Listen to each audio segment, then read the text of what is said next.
CM Revanth రెడ్డితో చర్చల అనంతరం ఎలి లిల్లీ కంపెనీ తమ విస్తరణ ప్రణాళికలు తెలంగాణలో భారీ పెట్టుబడులకు సంబంధించి కీలక ప్రకటన చేసింది.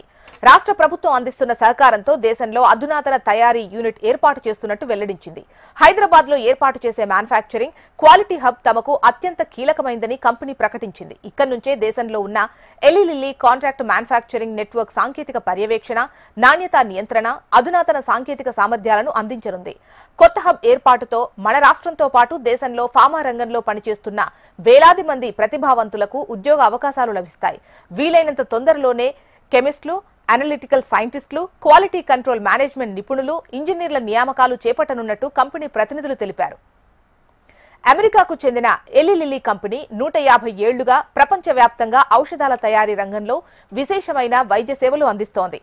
మేక్ ఇన్ ఇండియా లక్ష్యానికి అనుగుణంగా దేశంలో తొలిసారిగా ఏర్పాటు చేస్తున్న ఈ అధునాతన యూనిట్ తెలంగాణకు అత్యాధునిక ఆరోగ్య పెట్టుబడుల గమ్యస్థానంగా నిలబెట్టనుంది. ప్రధానంగా diabetes, obesity, Alzheimer, cancer, immune వ్యాధులకు సంబంధించిన ఔషధాలు, కొత్త ఆవిష్కరణలపై ఈ కంపెనీ పనిచేస్తుంది. ఇండియాలో ఇప్పటికే గురుగ్రామ్, బెంగళూరులో ఎలి లిల్లీ కంపెనీ కార్యకలాపాలున్నాయి. ఇక దేశంలో హైదరాబాద్ లో ఈ ఏడాది ఆగస్టులోనే గ్లోబల్ క్యాపబిలిటీ సెంటర్ ను కూడా ప్రారంభించింది.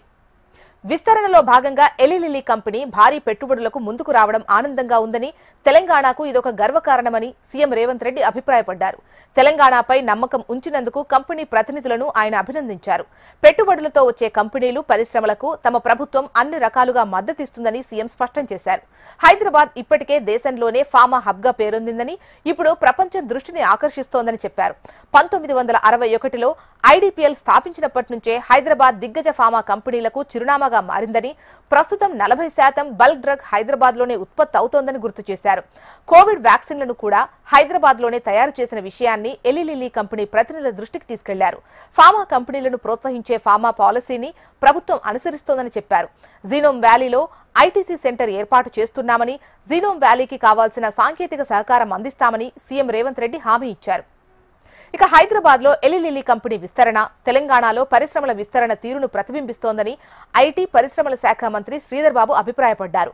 రాష్ట్రంలో ఉన్న ప్రతిభావంతులకు ఉపాధి, ఉద్యోగ అవకాశాలు మెరుగుపరుస్తుందన్నారు.